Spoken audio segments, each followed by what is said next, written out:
Bonjour, je m'appelle Abigail Villard, j'ai 21 ans et je suis actuellement en troisième année de design process à la Haute École des Arts du Rhin. Donc quand j'ai entendu parler de ce concours, c'était par le biais d'un professeur par mail et j'ai décidé de m'y intéresser en prenant le sujet de l'autisme. Pourquoi l'autisme? Tout simplement parce que quand j'étais plus jeune, j'avais une amie qui avait un grand frère qui était autiste. Et c'est vrai qu'elle se posait beaucoup de questions en fait sur pourquoi il avait besoin de plus d'attention, pourquoi il n'était pas aussi apte à elle d'aller dans une école normale. Et c'est vrai qu'on en parlait souvent et que moi ça m'intéressait beaucoup parce que c'était quelque chose que je ne connaissais pas de base et que je ne comprenais pas en fait à cette époque. Et donc j'ai voulu, pour plus de justesse et de professionnalisme, vraiment me rapprocher d'une association spécialisée dans l'autisme, dans l'idée de vraiment avoir quelque chose qui serait développé avec des personnes qui s'y connaissaient bien plus que moi. Donc j'ai appelé l'association Autisme aujourd'hui et la directrice a été ravie de m'apporter son aide et nous avons beaucoup discuté. Grâce à elle, en fait, j'ai vraiment pu développer 3 grandes problématiques.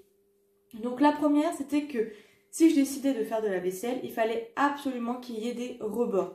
Pourquoi? Parce que les personnes autistes ont des soucis de motricité fine et que ça peut vraiment les aider de prendre appui en fait sur un rebord et que la profondeur aide vraiment pour pouvoir chercher les aliments.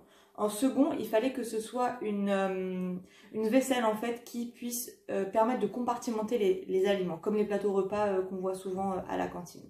Donc avec ces 2 éléments-là, je me suis dit, ok, c'est assez simple de composer. Le troisième, cependant, il m'a beaucoup surprise. Pourquoi? En fait, elle m'a expliqué que les adolescents adultes autistes ne se reconnaissaient pas du tout dans la vaisselle qui était faite aujourd'hui.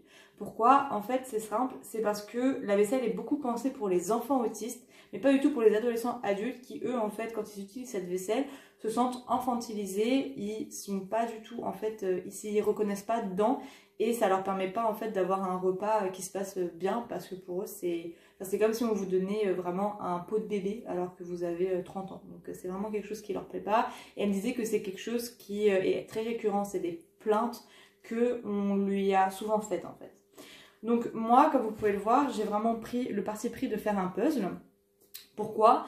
Tout simplement parce que quand j'ai commencé à vraiment m'intéresser à l'autisme, au tout début, j'ai vu que le buzz était vraiment le sigle, le logo de l'autisme. C'était quelque chose auquel les personnes autistes s'identifient. Donc je me suis dit, c'est génial, c'est vraiment super simple pour compartimenter la nourriture, on peut faire des rebords très facilement, et c'est vraiment une esthétique à laquelle les personnes autistes vont vraiment très facilement se reconnaître. Donc comme vous pouvez le constater, c'était un peu compliqué en termes de forme ici et le but c'était de faire quelque chose de simple pour les personnes autistes. Du coup je me suis permise en fait de simplifier un peu la forme lors du maquettage. Donc première maquette, celle-ci elle est en fait à 1/3 de la forme finale. Et c'est vraiment pour montrer comment les pièces s'emboîtent, ce que ça donnerait en fait une fois qu'on a toutes les pièces faites. Donc là c'est à 1/3, voilà, tout simplement. Donc c'est fait en impression 3D plastique et j'ai vraiment choisi ce moyen de maquettage tout simplement parce que dans le futur, pour développer ce produit, moi je le vois vraiment en plastique, en injection plastique, pour des raisons très simples et très techniques. C'est parce que elle m'expliquait aussi, donc la directrice d'autisme aujourd'hui, que beaucoup d'assiettes vont tomber, qu'il faut que ce soit simple à laver, simple à tenir. Il faut vraiment qu'il y ait une facilité d'entretien et de mouvance avec. Ensuite, pour vous montrer la hauteur, j'ai fait hop un petit bloc. Donc ça, en termes de longueur, c'est à 1,5. Et en termes de hauteur, par contre, j'ai fait à échelle 1/1 pour qu'on se rende compte de ce à quoi ça ressemblerait. Donc c'est 3 cm de haut pour vraiment pouvoir s'appuyer et chercher la nourriture. Et pour qu'on se rende vraiment compte de la taille que ça aura à la fin, j'ai fait juste tout simplement un petit dessin qui montrerait comment en fait ça serait devant nous. Donc ça serait hop comme ça. Et en fait les éléments peuvent se détacher, se rattacher en fonction de ce que la personne choisit et de comment en fait elle veut manger.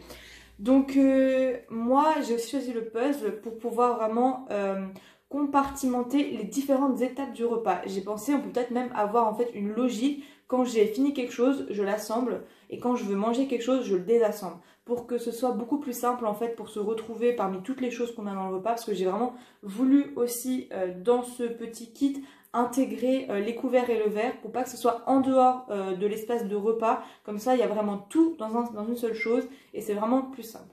Donc pour la suite du projet, moi je voudrais vraiment faire des maquettes à échelle 1, toujours en impression 3D plastique. Je me tente à les faire peut-être en impression 3D céramique, mais c'est juste en fait parce que vu que personnes autistes, adultes, adolescents se plaignent du manque de design pour eux à leur âge, je me suis dit pourquoi pas faire quelque chose en céramique. Mais c'est vrai que j'ai peur que ça se casse très facilement vu que souvent la vaisselle tombe, que voilà.